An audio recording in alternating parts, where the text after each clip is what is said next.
इब्तदाए इश्क है रोता है क्या, आगे आगे देखिए होता है क्या। आप तब मजबूर हो जाते हैं जब किसी के हाथ में आपकी कमज़ोरी होती है। तो आपकी ऐसी कौन सी कमज़ोरी है जिसका फ़ायदा कुछ ताकतवर लोग उठा रहे हैं। ज़ाहिर है करप्शन ही ऐसी कमज़ोरी है जो अगर किसी के हाथ में आ जाए तो इसके बाद आप किसी के सामने भी बिक जाते हैं। कोई आपसे अपनी मर्ज़ी मनवा सकता है।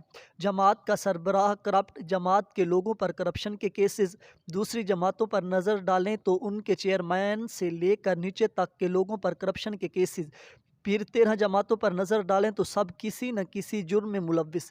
MQM खुद अल्ताफ़ भाई के करतूतों की मारी हुई कराची में होने वाले कई जुराम में मुलव्विस, TDM दहशतगर्दी की वारदातों में मुलव्विस जमात, कुछ बलूचिस्तान के करप्ट सियासी जमातें सब मिलकर एक सरकार बनाती हैं और इसके बाद भी ये कहती हैं कि वो तो ज़बरदस्ती लाई गई हैं।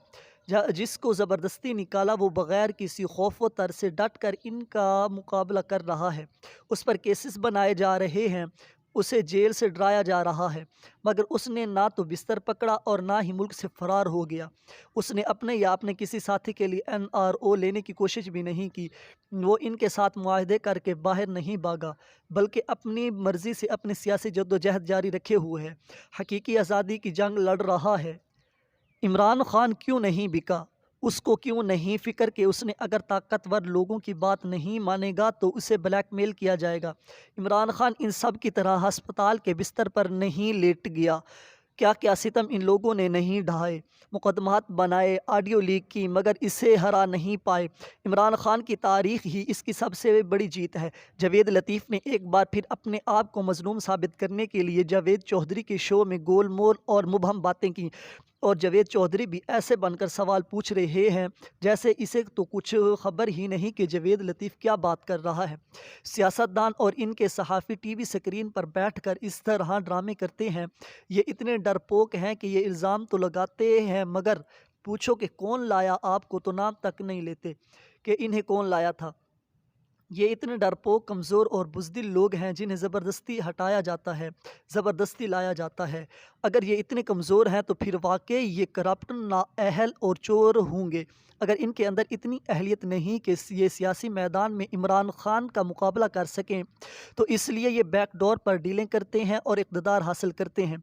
और जब इक़्तिदार की हड्डी इनके गले में फंस जाती है तो ये जावेद लतीफ़ की तरह जगह जगह बैठ कर ये शोर करते हैं कि इक़्तिदार की ये हड्डी हम खाना नहीं चाहते थे, ये तो ख़ुद ही इन्होंने हमारे आगे डाल दी थी। ज़ाहिर है लाने वाले भी तुम्हारी हालत और भूख के बारे में जानते थे, इसलिए उन्होंने तुम्हारे आगे हड्डी डाली होगी। जैसे ही तुम हड्डी खाने के लिए सर झुकाया, तुम्हारे गले में पट्टा भी डाल दिया गया। रस्सी तो उसकी अब भी खुली है, चाहे तो रस्सी और पट्टे के साथ भाग जाएं या फिर ऐसे ही इक़्तिदार की कुर्सी के गिर्द चक्कर लगाते रहें और इसी तरह कभी कभी शो में बैठकर ऐसी बातें किया करें। तब आपकी ऐसी हालत लगती है जैसे कोई अपनी ही दुम खाने के लिए अपने ही मुंह घुमा कर अपने इर्द गिर्द चक्कर लगाने लगता है। अगर इक़्तिदार कबूल ना किया तो इमरान खान हमेशा के लिए अपना इक़्तिदार पक्का कर लेगा। अगर इक़्तिदार कबूल ना किया तो इमरान खान अपनी मर्ज़ी का आर्मी चीफ़ ले आएगा। अगर इक़्तिदार कबूल ना किया तो करप्शन के केसेस में सज़ाएँ होंगी और सियासी कैरियर ख़त्म हो जाएंगे। अगर इक़्तिदार कबूल ना किया तो करप्शन के केसेस ख़त्म कराने का आखिरी मौका हाथ से निकल जाएगा। इक़्तिदार की खातिर ही तो महंगाई के ख़िलाफ़ लॉन्ग मार्च किया करते थे, फिर इक़्तिदार मिल गया तो इंतखाबात भूल गए। इक़्तिदार मिलते ही अवाम का कचूमर निकाल दिया, लोगों के कारोबार ठप कर दिए। 6% ग्रोथ को कहा गया कि मुल्क की मईशत दिवालिया के करीब थी।